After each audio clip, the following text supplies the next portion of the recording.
Mysterious Dorito-shaped aircraft was spotted flying at night over Area 51.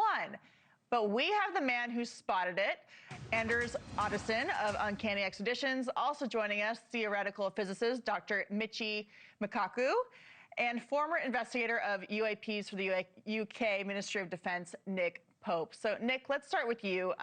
The military in the United Kingdom was ordering agents to get this technology way back in the 90s. What do we know? What do they know then? What do we know now?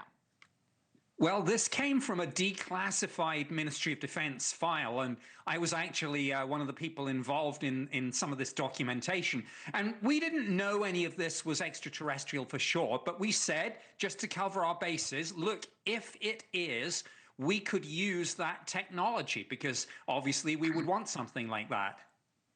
So, Anders, if the sighting is from a terrestrial aircraft, what are the possibilities? I mean, the universe is a pretty big place.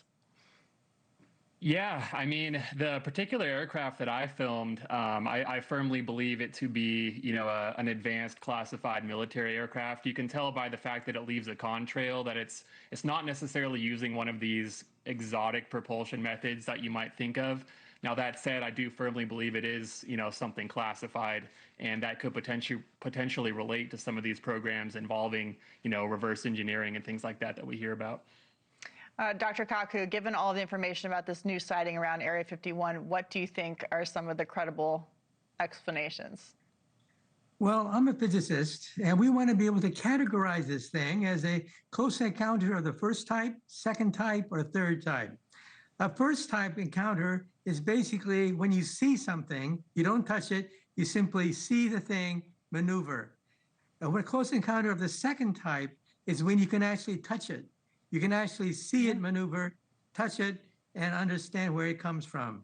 Close encounters of the third type is when the alien comes out of the spaceship and you shake hands. Where are we?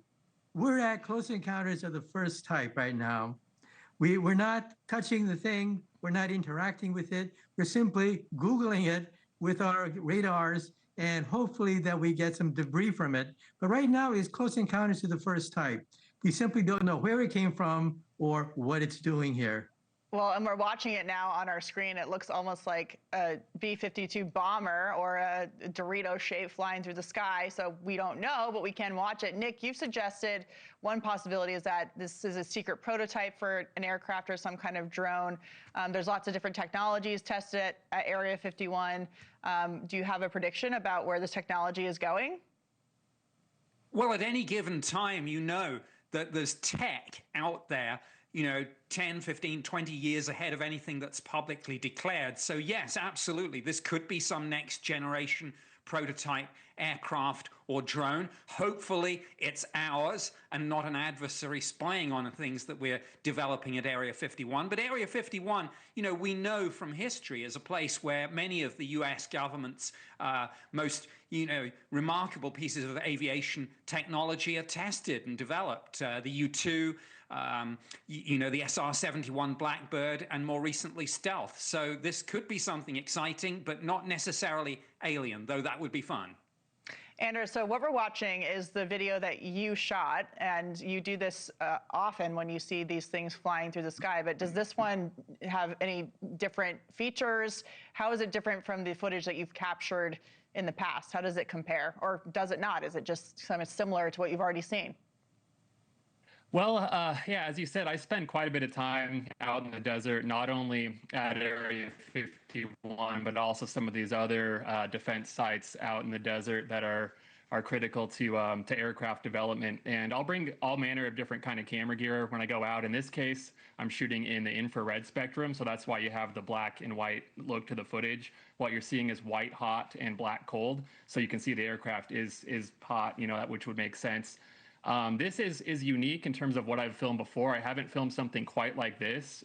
Earlier that night, I had been filming a B-2 stealth bomber, and it looked pretty different to what I was seeing here. I actually, in my full YouTube video, I had them side by side, so you could kind of do a comparison.